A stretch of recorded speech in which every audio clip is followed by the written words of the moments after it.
আসসালামু আলাইকুম, আমি নওয়াজ শরীফ। আজকে আমরা জানার চেষ্টা করব ট্রান্সফরমারের ট্যাপের উপরে ভিত্তি করে কত প্রকার হয়ে থাকে। ট্রান্সফরমার নিয়ে তো আমরা বেশ কয়েকটা ভিডিও বানিয়েছি, আর কত ভিডিও আসবে। আসলে একটা সামান্য ট্রান্সফরমার নিয়ে মানুষ পিএইচডি করে, তাহলে ভাবেন ট্রান্সফরমার কত বড় একটা কনসেপ্ট। আমরা যতটুকু দরকার ততটুকু আমরা জানার চেষ্টা করব। আমরা অনেক মেশিনপত্র খুলি, তখন আমরা দেখতে পাই যে কোনো একটা ট্রান্সফরমারের 3টা তার বা 4টা তার বা 5টা তার বা 6টা বা 7টা, এমনকি 10টা 20টা তারও হয়ে থাকে আউটপুটে, অথবা ইনপুটেও তারটা বেশি হতে পারে। তো এই যে এত কোয়ালিটির তার, আমরা কিভাবে বুঝবো যে আসলে কোন ক্যাটাগরি ট্রান্সফরমার এটা? তো আমরা এখন জানার চেষ্টা করব ট্যাপের উপরে ভিত্তি করে ট্রান্সফরমার কত প্রকার। ট্যাপের উপরে ভিত্তি করে ট্রান্সফরমার সাধারণত 4 প্রকার। এক নাম্বার হচ্ছে সিঙ্গেল ফেজ বা নন সেন্টার ট্যাপ ট্রান্সফরমার। 2 হচ্ছে সেন্টার ট্যাপ ট্রান্সফরমার। 3 হচ্ছে মাল্টি ট্যাপ ট্রান্সফরমার। 4 হচ্ছে ডুয়েল সেকেন্ডারি বা মাল্টিপল সেকেন্ডারি। এই যে 4 রকম ট্রান্সফরমার বললাম, এই 4 রকম ট্রান্সফরমারকে আমরা আজকে জানার চেষ্টা করব। তো চলুন আমরা জেনে আসি এই 4 রকম ট্রান্সফরমারের ডায়াগ্রামটা কেমন হয় এবং আমরা কিভাবে ভোল্টেজটা পেতে পারি। 12 0 12 ক্যান পাই, অথবা 0 12 36 48 72 100 200 300 এভাবে সাজানো যেতে পারে। তো আসলে এই বিষয়টা আমরা সুন্দরভাবে জানার চেষ্টা করব। তো চলুন আমরা জেনে আসি। এই যে খেয়াল করে দেখুন, এটা আমাদের কাছে একটা ট্রান্সফরমার। তো এটা কি ধরনের ট্রান্সফরমার? এটা আসলে সেন্টার ট্যাপ ট্রান্সফরমার। এটা আমি কিভাবে বুঝলাম? এটা ইন্টারনাল বিষয়গুলো যদি আপনি না বুঝতে পারেন তাহলে আপনি বুঝতে পারবেন না। চলুন আমরা আঁকিয়ে দেখি আসলে ট্রান্সফরমার কত ধরনের হতে পারে। আচ্ছা, আমরা প্রথমে একটা ট্রান্সফরমার আঁকাই। এটা প্রাইমারি কয়েল, এটা হচ্ছে আমাদের সেকেন্ডারি কয়েল।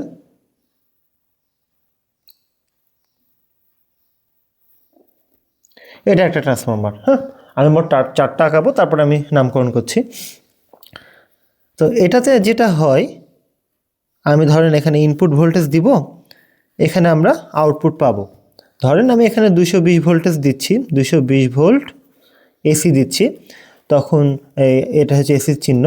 তখন আমি এখানে ধরেন 12 0 ভোল্ট পাবো, অর্থাৎ এই দুইটা মিলে আমি 12 ভোল্ট পাবো। এটার নাম হচ্ছে আমাদের সিঙ্গেল ফেজ ট্রান্সফরমার অথবা নন সেন্টার ট্যাপ। নন সেন্টার ট্যাপের অর্থ আমি পরে বলছি। ধরেন আমি এখানে লিখে রাখলাম সিঙ্গেল ফেজ ট্রান্সফরমার।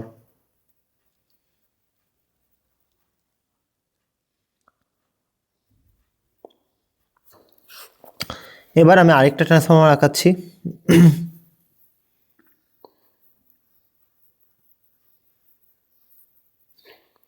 মাঝেরটা কোর।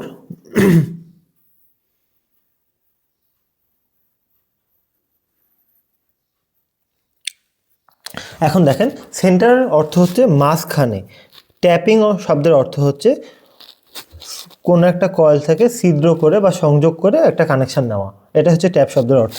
তাহলে দেখেন সেন্টার কোনটা? এখানে 1টা 2টা 3টা 4টা 5টা 6টা 7টা 8টা, মোট 8টা প্যাচ আছে।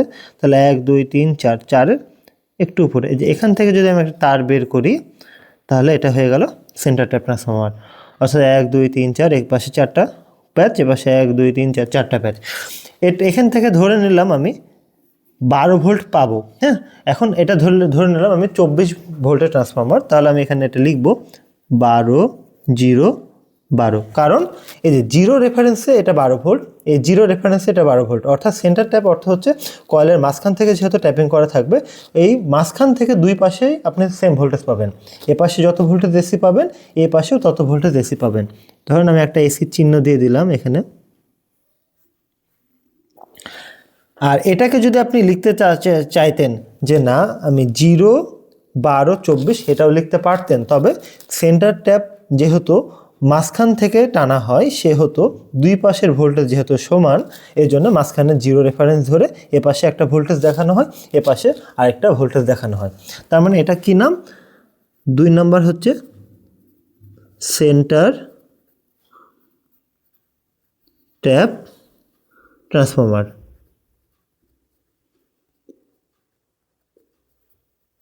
তাহলে এটাতে কি আমার কোনো ট্যাপিং করা আছে কোনো কয়েলে, বা কোনো কয়েলে আলাদা সংযোগ নেওয়া হয়েছে মাঝখান থেকে বা সাইড সুইচ থেকে? নেওয়া হয়নি। তাহলে এটার নাম হচ্ছে অবলিক নন সেন্টার ট্যাপ ট্রান্সফরমার।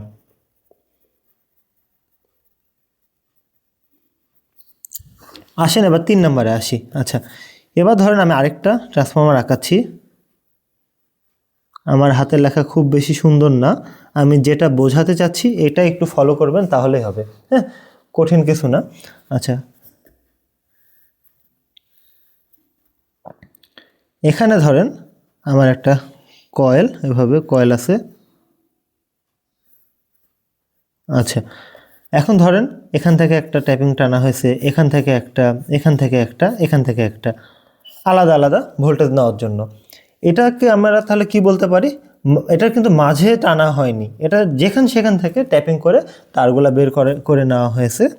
তো আমি এখানে যদি এসি ভোল্টেজ সাপ্লাই দিই, ধরেন একটা ভোল্টেজ দিব 220 ভোল্ট, এটাতে ধরেন 220 ভোল্ট। আচ্ছা, এখানে 220 ভোল্ট দিলে ধরেন এখানে আপনি 0 ভোল্ট পাবেন, এখানে ধরেন আপনি 30 ভোল্ট পাবেন, এখানে ধরেন আপনি 48 পাবেন, ধরেন এখানে আপনি 200 পাবেন, এখানে ধরে নিলাম 400, এখানে ধরে নিলাম 450 ভোল্ট।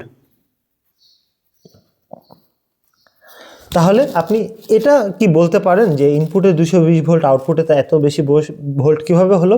ট্রান্সফরমার তো পাওয়ার লসও করতে পারে, এখানে আলাদা বিষয়।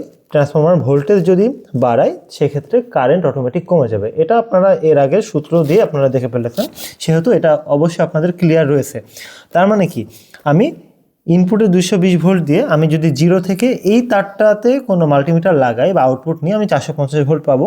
আমি যদি 30-এর সাপেক্ষে 450 নিই তাহলে কত ভোল্টেজ পাবো? 450 থেকে 30 বাদ দিলে যত ভোল্টেজ হবে তত ভোল্টেজ। আমি যদি এই 450-এর সাথে এই 400 লাগিয়ে ভোল্টেজ নেওয়ার চেষ্টা করি, মানে এই দুইটা প্রান্ত থেকে, এটা এবং এটা, তাহলে কত ভোল্টেজ পাবো? একটু আইডিয়া করেন তো। এখান থেকে এটা বাদ দিব, 450 থেকে 400 বাদ দিলে আমি এখান থেকে 50 ভোল্ট পাবো। এখন কোন তারের সাথে কোন তার ভোল্টেজ নেবেন তারপরে আপনি হিসাব করে নিতে পারবেন যে আপনি এই প্রান্তর সাপেক্ষে অপর প্রান্ত কত ভোল্টেজ পাবেন। জাস্ট 0 দিয়ে এটাকে রেফারেন্স করা হয়েছে, 0 এটা সারা জীবন থাকবে এরকম কোনো কথা না। আপনি যদি এদিক থেকে হিসাব করতেন তাহলে ভোল্টেজটা উল্টে যেতে পারতো, সেটা আপনাকে মাল্টিমিটার দিয়ে মেপে আবার এখানে বসাতে হবে, যে কোনো এক সাইড দেওয়া থাকে ট্রান্সফরমারের। তো এটার নাম কি? এটার নাম আমরা কি দিতে পারি? Multi tap transformer.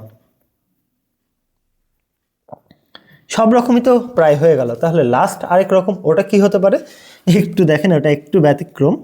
এটা আমি আরেকটা ট্রান্সফরমার আঁকাচ্ছি।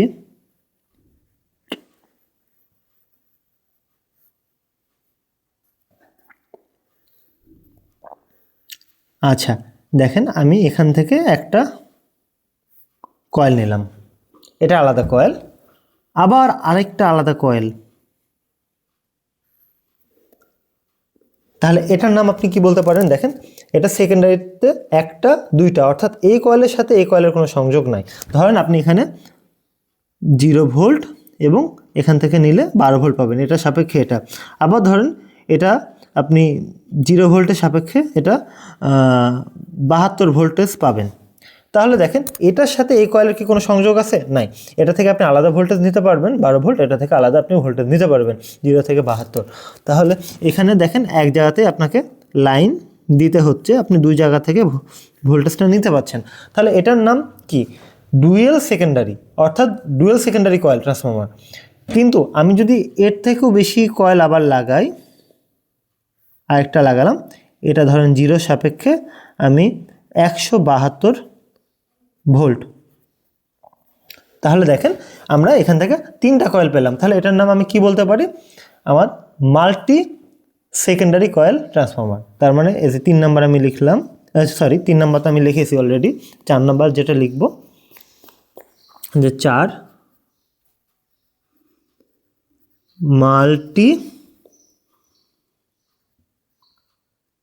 Secondary coil transformer.